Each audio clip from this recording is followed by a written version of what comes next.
शिव्याचम आयम आराधि शुद्धनादि शुद्धारणं तिरुपर्णं सौशानं षड्कालं हंसी पूजे युन्नानिश्चाय दुःखो कुमकोलाहो सुगैरं स्माहिमरणं दिन्मुड संपत्ति हो मच्छं ईश्वराशुरी मणिसी ओंदिदं दोये घाई कन्मलं परिमाणि अड्डिमाडं तीर्थं धम्मसिकतारं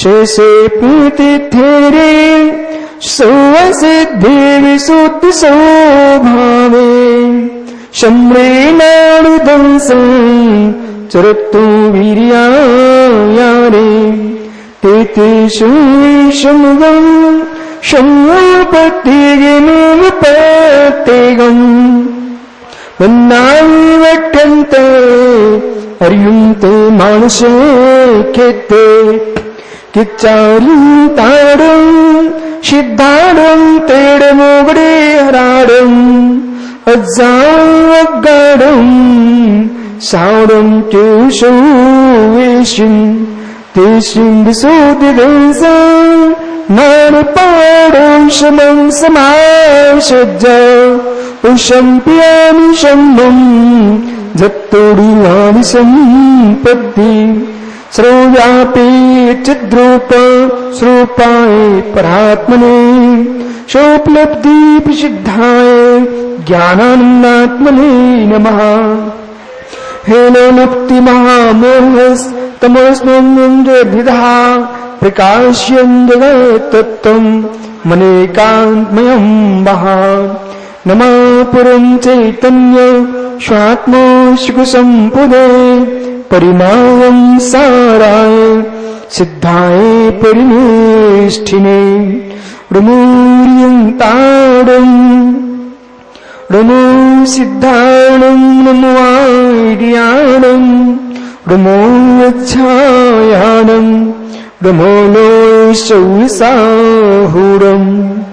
पंच परमेष्ठी भगवान की, परम पूज्य आचार्य भगवान अमृतचंद्र स्वामी की, परम पूज्य आचार्य भगवान कुंद कुंद स्वामी की, परम पूज्य आचार्य भगवान जयशेष स्वामी की, परम पूज्य आचार्य रविराज सागर जी मुनि महाराज की, अहिंसामय विश्व धर्म की।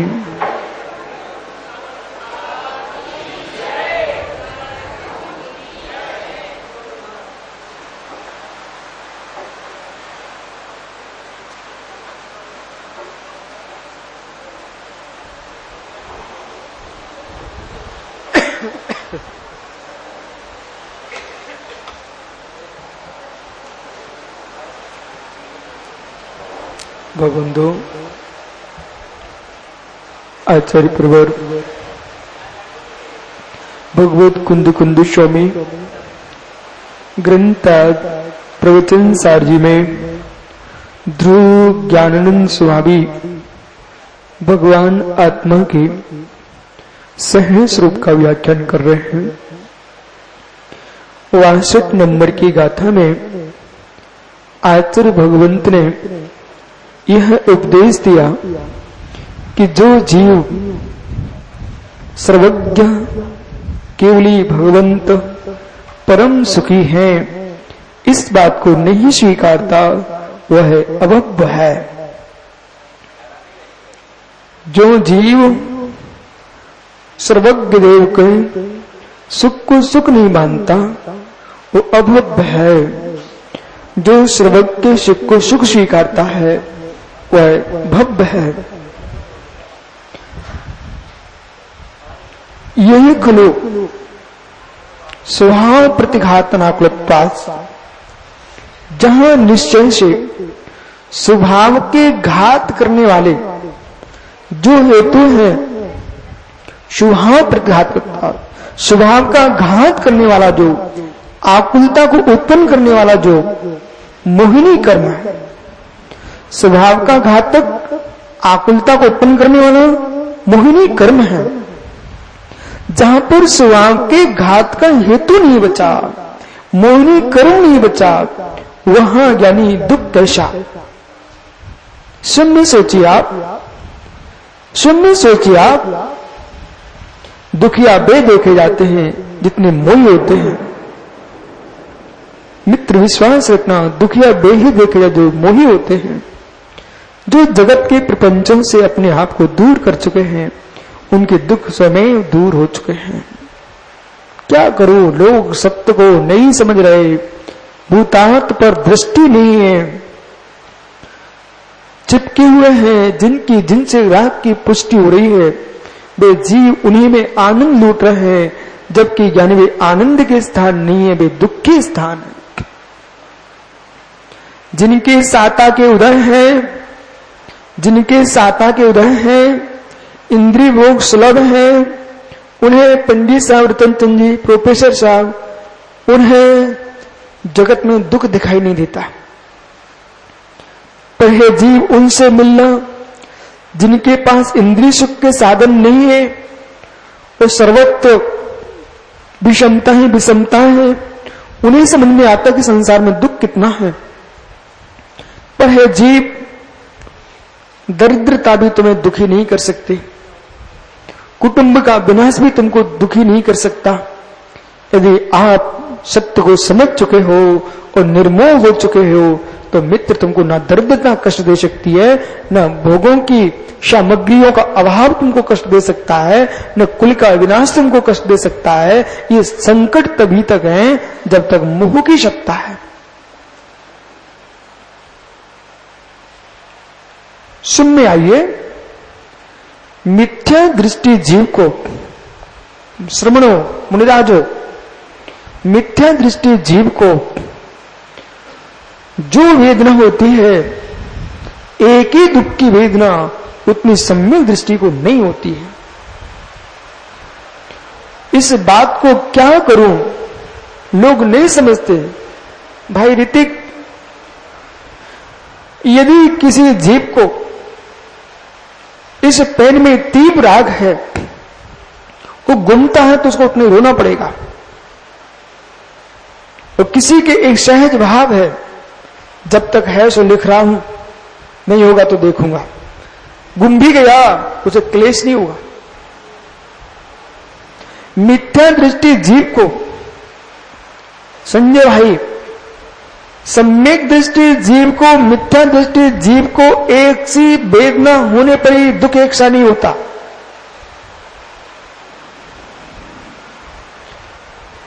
एक सी वेदना होने पर भी दुख एक सा नहीं होता। बहिर दुख को, बहिर वेदना को मत देखिए। हरी भाई, इंजेक्शन लगता है आपको, वो छोटे बच्चे को भी लगता है, दोनों को डॉक्टर इंजेक्शन लगाता है, पर आप सहज लगवा लेते हो, वो बच्चा रोता है। क्या आपके इंजेक्शन लगवाने में पीड़ा नहीं थी? थी। बालक क्यों रो रहा है? उस बालक को भी पीड़ा, आपको भी पीड़ा है। वह अज्ञानता छाई हुई है, वो लगवाना नहीं चाह रहा है, उसे बिलख रहा है, क्योंकि वो ना समझ है। क्या बोलते हैं आप? बोले ना समझ है। ऐसे जो ज्ञानियों शरीर से भले बूढ़े हो रहे हों, परंतु उनकी प्रज्ञा से ना समझ है, ऐसे मिथ्या दृष्टि जीव क्लेश में अधिक क्लेश को प्राप्त होते हैं। सम्यक दृष्टि जीव को भी नरकों में काटा जाता है, मारा जाता है, और मिथ्या दृष्टि जीव को भी काटो मारो के शब्द होते रहते हैं, वहां पर उनका भी घात होता है। परंतु सम्यक दृष्टि नार की, वहां पर लड़ते पिटते हुए भी ज्ञानियों कर्म मृजा कर रहा है, और मिथ्या दृष्टि जीव तीव्र तीव्र बंद कर रहा है।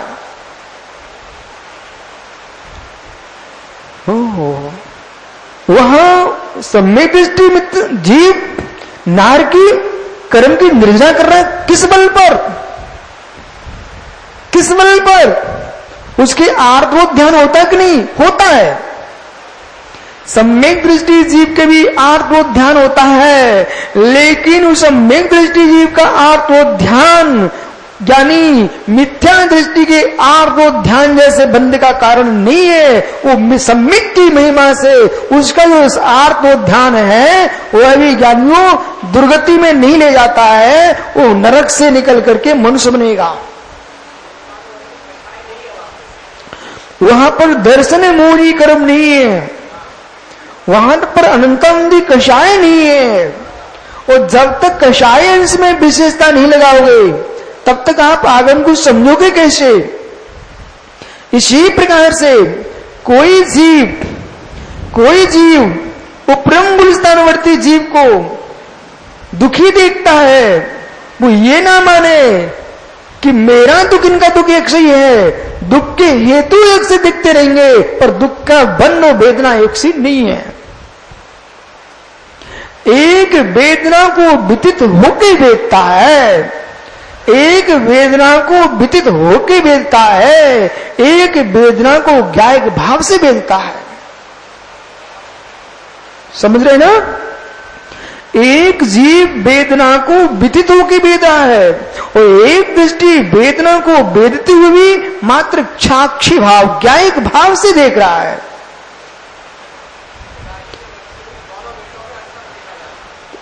जनक की मृत्यु होने पर, पिता की मृत्यु होने पर दो बेटे हैं पर दोनों के दुख में अंतर दिखता है। एक की दत्ती बन रही है और एक समझा रहा है। क्या पिता को पिता नहीं मानता? पिता को पिता तो मानता है पर पिता को आत्मभूत नहीं मानता। पिता को पिता मानने का निषेध नहीं चल रहा यहां पर, संबंधी को संबंधी मानने का निषेध नहीं चल रहा यहां पर। ज्ञानियों, सुजाति उपचरित अशतभूत व्यवहार नए से स्त्री पुत्र शिष्य शिष्याएं, ज्ञानियों माता पिता आदि आपके हैं, लेकिन शुद्ध सद्भूत व्यवहार में से कोई भी तुम्हारे नहीं है, निश्चय निश्चय नहीं है, आत्मभूत नहीं है। आत्मभूत अनात्मभूत लक्षण पर तो हर समय दृष्टि रखना चाहिए। ओह निखिल बेटा, कौन सा मौसम आएगा? जब बारिश का मौसम आता है तो देखो सूखी गलियां गीली हो जाती हैं। जब गर्मी का मौसम आता है गीली गलियां धूल से भर जाती हैं। ठंडी का मौसम आता है बड़े जवान शुक्र के बैठ जाते हैं। ऐसा कौन सा मौसम आएगा तो अनात्मभूत द्रव्य आत्मभूत हो जाएगा? शीघ्र बोलिए, ऐसा कौन सा मौसम आएगा भोला जो अनात्मभूत द्रव्य आत्मभूत हो जाएगा? बोलिए, समय नहीं मेरे पास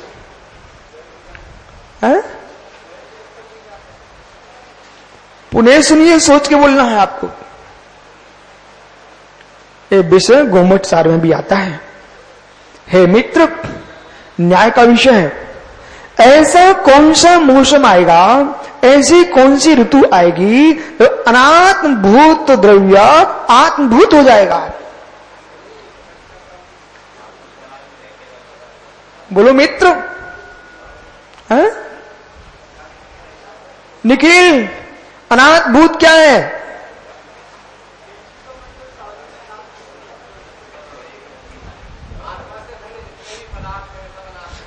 पितृ कमंडल मुनिराज का अनात्मभूत लक्षण है।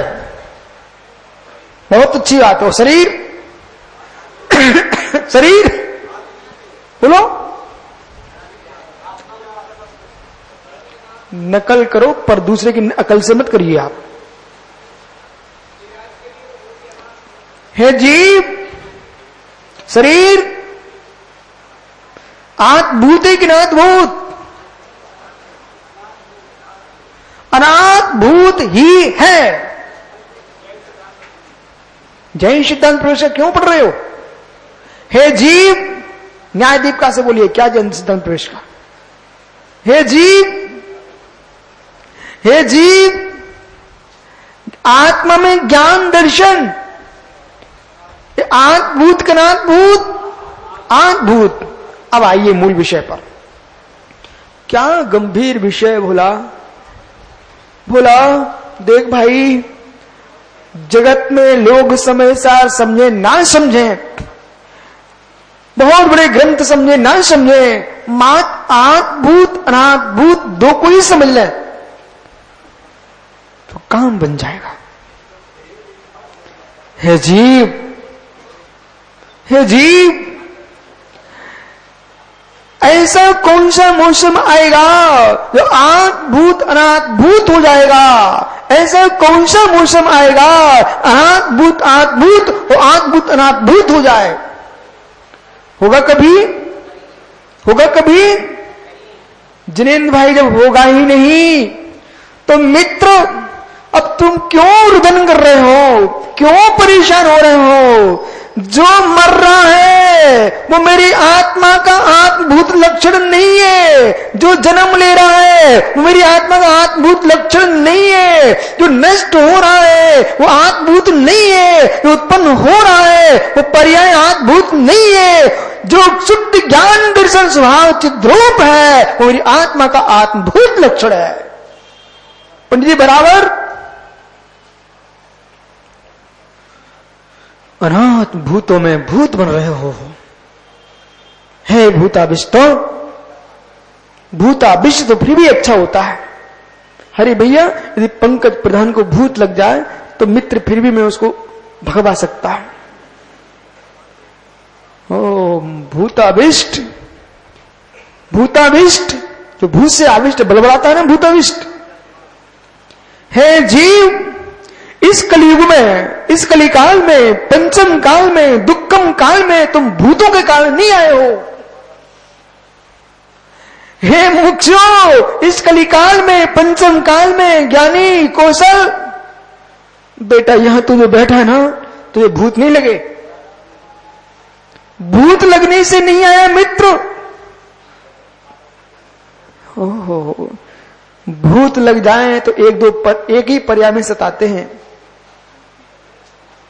पर मोहाविष्ट, मोहाविष्ट, हे जीव भूताविष्ट नहीं है तू, मोहाविष्ट है, मोह से आविष्ट है।